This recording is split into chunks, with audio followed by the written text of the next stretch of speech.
نبرد و مبارزه بین حق و باطل از اولین روزهای پیدایش بشر آغاز شده و در طول تاریخ ادامه داشته است. اما بارزترین نمونه این نبرد را می توان در رویاروی داعیان الهی و پیروان راستین آنها با اهل باطل و قدرت‌های استبدادی و طاغوتی مشاهده کرد. اما نکته‌ای که قابل تفکر، تدبر و تأمل می باشد این است که هر اهل باطل با جنگ نتوانستند اهل حق را شکست دهند. پس از اینکه با تمام قوه مادی خود علیه حق یورش بردن، نتیجه از جز شکست و رسوایی چیز دیگر نبوده است. آنها به این فکر کردند که چرا مسلمانان شکست ناپذیر هستند؟ چرا مسلمانان در هر میدان نبرد پیروزند؟ آنها پاسخ تمام سوالات خود را دریافت کردند. مسلمانان پیروزند چون دارای دین و قواعد اسلامی هستند.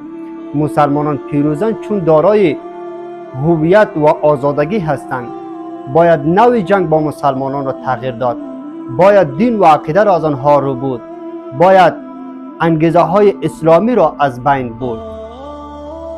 از این خاطر است که میگوید جنگ فکری به مراتب خطرناکتر از جنگ نظامی است.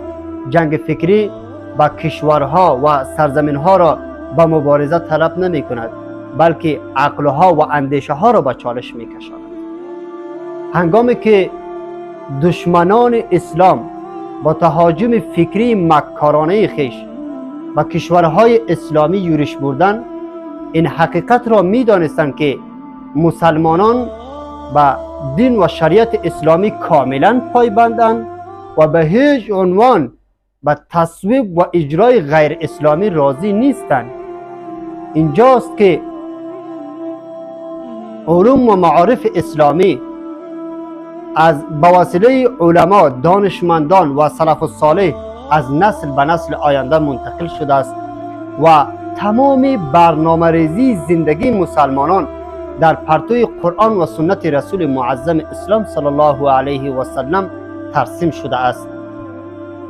پس غاصبان، مستکبران، قلدران این را به یاد داشته باشیم که مسلمانان در طول تاریخ جوانان فاتح و مجاهدان دلیر داشته و دارند که در مقابلتان قد علم خواهد کرد. اگر ایده این سلحشوران به آرمان و آرزوی خود برسند، ایده دیگری در صف نبرد تشنه شهادت خواهد بود. و آخر دعوانا